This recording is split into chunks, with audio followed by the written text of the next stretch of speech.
எதுக்கு இயேசு சாமி பிறந்தாரு? மனுஷனை ரட்சிக்க இயேசு சாமி பிறந்தாரு.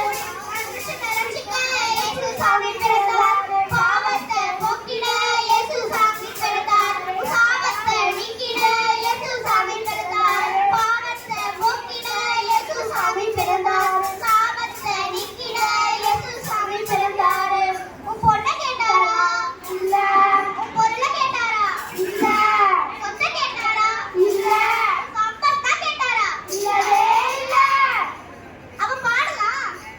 உன்னையும் கேட்கல, பொருளையும் கேட்கல, சொத்தையும் கேட்கல, சம்பத்தை கேட்கல. அப்ப என்ன கேட்டாரு? அதானே என்னதுதான் கேட்டாரு?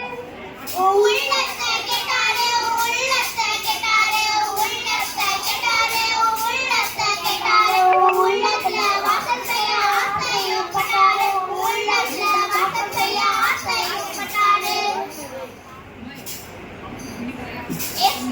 இப்படியாக ஏசாயா 9:6 சொல்லியிருக்கிறபடி நமக்கு ஒரு பாலகன் பிறந்தார், நமக்கு ஒரு குமாரன் கொடுக்கப்பட்டார். அவர் நாமம் அதிசயம், அவர் நாமம் அதிசயம், அவர் நாமம் அதிசயம், அவர் நாமம் அதிசயம். சமாதான பிரபு, அவர் சமாதான பிரபு, அவர் நித்திய பிதா, அவர் நித்திய பிதா. சரி வாங்க நம்ம இன்னொரு இடத்துக்கு போகணும்ல. வாங்க எங்க போறீங்க? நீங்களும் பாடுங்க. பாருங்க. அதிசயம், அவர் நாமம் அதிசயம், அவர் நாமம் அதிசயம், அவர் நாமம் அதிசயம், அவர் நாமம் அதிசயம், அவர் நாமம் அதிசயம், அவர் நாமம் அதிசயம், அவர் நாமம் அதிசயம்.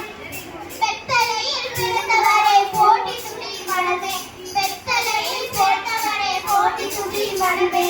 சர்வத்தையும் படைத்தவரே சர்வ வல்லவர், சர்வத்தையும் படைத்தவரே சர்வ வல்லவர். காற்றுள்ள காவலியில் சாய்க்கலானா, காற்றுள்ள காவலியில் சாய்க்கலானா. பெத்தலையில் பிறந்தவரே போற்றி துதி மனமே, பெத்தலையில்